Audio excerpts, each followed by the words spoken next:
Good morning, guys. Hope you had a Merry Christmas and got everything you wanted.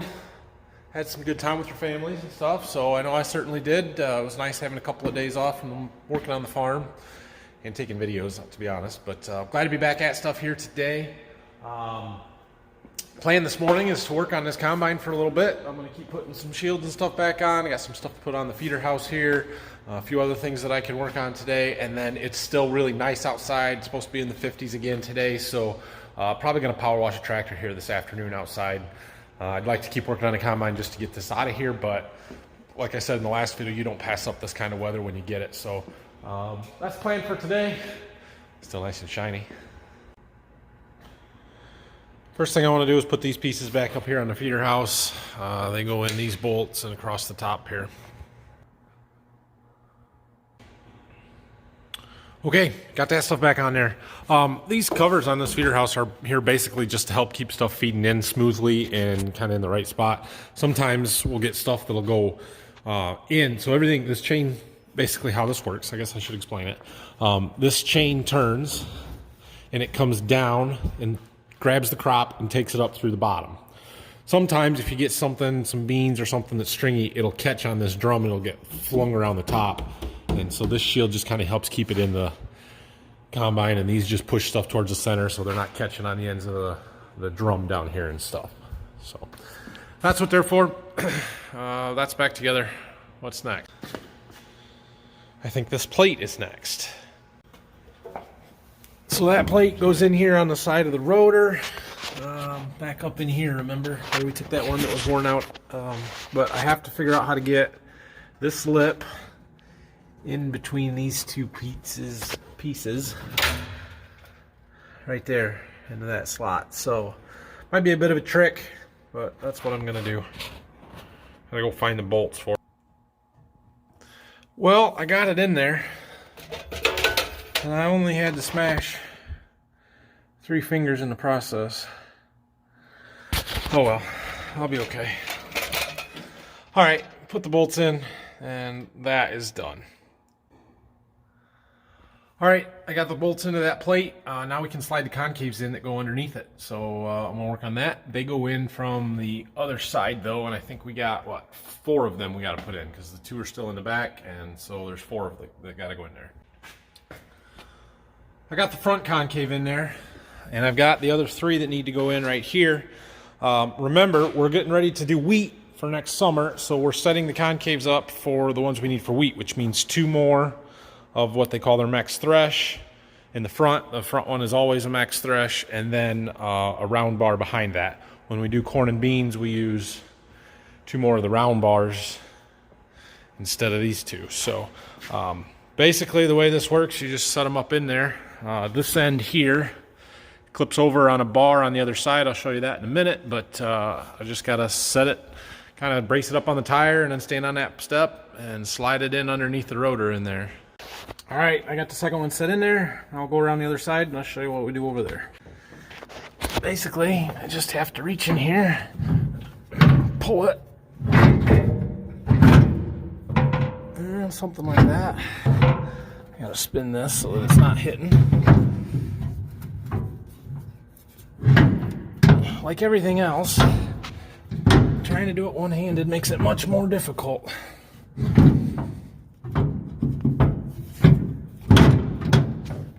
Sorry. Okay. So this clips onto this bar. Then there's a little clip. Looks like this. With a spring pin. And this slides up through this hole and through that one. And then the clip goes on top like it is there. And that's what holds it in place. So I'm going to put that in. Do the next 2. Okay, now all the concaves are in place. The only thing left to do is to bolt them up, like these ones are, to this plate. So I gotta hold them up there, or lower this piece goes up and down on these rods, which is how it adjusts the clearance between the concaves and the rotor to change for different crop conditions or crops or whatever. So I can lower that down and it'll make them almost touch, not quite, but it'll be easier to pick them up, or I can try and pick them up and just stick the bolts in. But I got to do that. And then I think I'm pretty well done with the concaves. And the shoe augers are in. So then we just got to get the rest of the stuff inside. And we can start putting all these side shields back on. Yeah, I got to find my bolts. It becomes a problem this time of year when I'm getting to the end of putting stuff back together in the combine that I haven't taken apart. I mean, it was probably 3 weeks ago that I took this stuff apart. So bolts. I think I have some right here, some of them, but there are 4 more somewhere else. I'll find them. Well, I think I found my 4 missing bolts. I used them up here because I found these bolts that have a washer on them, and those ones don't. And the bolts that I'm looking for do not use a washer. I know that they don't, so I'm pretty sure I put the wrong ones in this. So I'm gonna swap them out. I'm pretty sure they're the same bolt, just one has a washer and one doesn't. So at least gonna put them washers on up there, so I've got the right stuff in the right spot. But I told you I'd find them. Okay, so I've been working on these concaves, or I was putting the bolts in, and one of the things that you're supposed to do is kind of bolt them together around the bottom curve of the concaves. While I was doing that, I noticed a problem with one, and I couldn't get the bolt in because the threshing element was too close to it. So let me show you. I got one of our spares, or one of the ones that we switch out here. So there's these individual boxes, right? Hold on.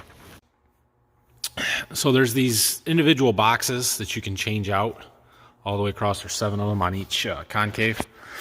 Well, on the side here, there's these holes. And on one of them, the hole's covered up like this. So I got to looking at it, and it's bent. This box and this one, which these are not where they were originally, or one of them is. The other one I took out, one that's still in the concave, or in the combine over there. But it got pushed down and bent, which I'm not very happy. So if you've watched my other videos, you'll know that we bought these concaves a year ago. I've only run them 1 year, and I was pretty happy with them. In wheat, they seem to do a good job. I was so-so with them through corn and beans here, because the corn was so wet that we had a lot of fines, and I don't think it was really concave's fault. I was hoping it would be a little bit better than it was, but I was going to, jury's still out, give them another year. However, the quality of them seems to be not great. They should not bend like that. We didn't run any rocks or anything major big through the combine. Nothing that I remember. Nothing else was damaged. None of the threshing elements, none of the top rotor cover, nothing else that would be damaged from running a rock through was damaged. So why do I have 2 concaves sections that are bent bad enough that I'm pretty sure they're going to have to get replaced? That's unacceptable. So if anybody from Condex would like to address that situation, get a hold of me, because, yeah, I'm going to have a hard time recommending these if that's going to happen every year. I don't know. Well, I went in the house for lunch, and my boys and their cousins are all still hanging out at Grandma's over the Christmas break here.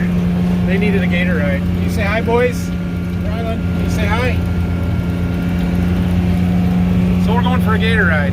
Going to scare some deers, that's what they said. Okay, all done with our gator ride. Coming, Brayson? Yep. Hold on, Rylan. Come on. I need to help for a minute, okay? You're gonna go see Grandpa for a minute? Yeah. Okay. Yeah. You need some help? I'm going inside. Oh, I see Buckeye. Oh, you found a buckeye? No, we took a why. Ugh. You gonna check out that combine?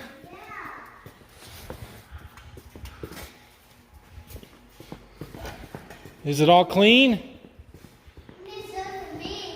What? You gonna show you the tires? Yeah, this one. There's bolts. And those got bolts, yep. Yeah, we put them tires back on, didn't we? You want to check inside? Yeah. Well, you're gonna have to wait until I can take you up there. Where are you going, Brayson? See this right here? See this right here? That's where the autograph. Did you find a tire, Brayson? This is back home now. Yeah. You boys are silly. I'm sitting here. You're gonna sit in there? Oh, look at that. That tire's big, isn't it?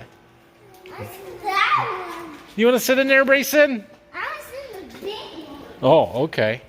I'm sitting that one. This is what prevents me from getting much work done these days. I'm I mean, it's okay. Are you in that tire? Yeah. I don't think I'm gonna get to power wash this afternoon. What are you gonna do? Okay, back to working on the combine here. Took the kids back in the house. I replaced that one box that was damaged. It was that one down there with one that I took off of that other concave over there. So everything that's in the combine is good. Nothing's bent or broke, at least not too bad. I didn't go through them all real good, but I got everything in that I needed to. I got bolts tight and I got them bolted together like this where they need to be. So I think everything is good. And I'm done with that project. So next thing I want to work on is putting a few more of these shields back on that I had taken off. So that one clearly needs cleaned up yet. This one could use a little bit too. So I'm gonna get the hose and probably a rag with some soapy water, clean them off, and get them put back on the combine.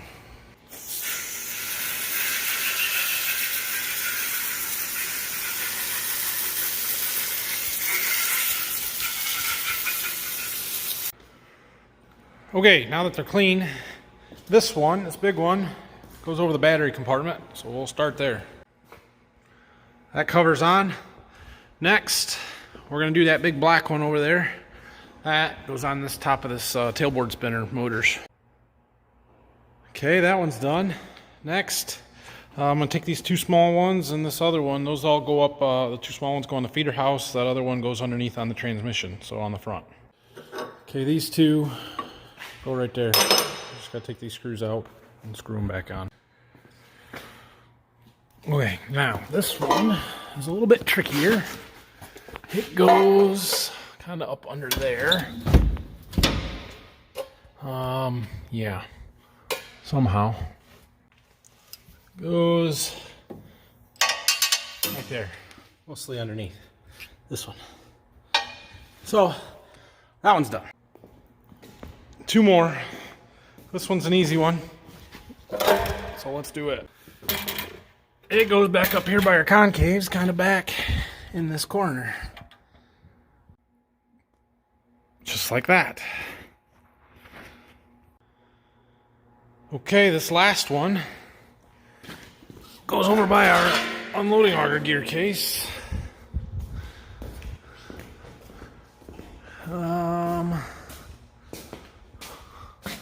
Up there, attaches to that hole and goes somewhere back up there. All right, guys, made a little progress today. That's good. We're getting closer. I'm gonna need a little bit of help getting the sieve and chafer and all that internal stuff back in the combine. That's pretty much the next step, really. So once I get that done, then there are a few more shields here and there, grease it, and we're pretty much done with the combine. So I'm happy we're making some progress. Tomorrow I've got to make a trip to our farm in Berkey, I think, and check some stuff there, get a few things, and then I'm probably going to end up power washing tomorrow afternoon because it's supposed to be pretty nice again. And so I don't know that I'll work on the combine at all, actually, but we'll see how it goes. Again, thanks for watching. I hope you had a good Merry Christmas. I will most likely put a video out tomorrow, and then we'll see from there because it'll be the weekend. So hope you guys have a good night, and we will talk to you later. Thanks for watching. Bye.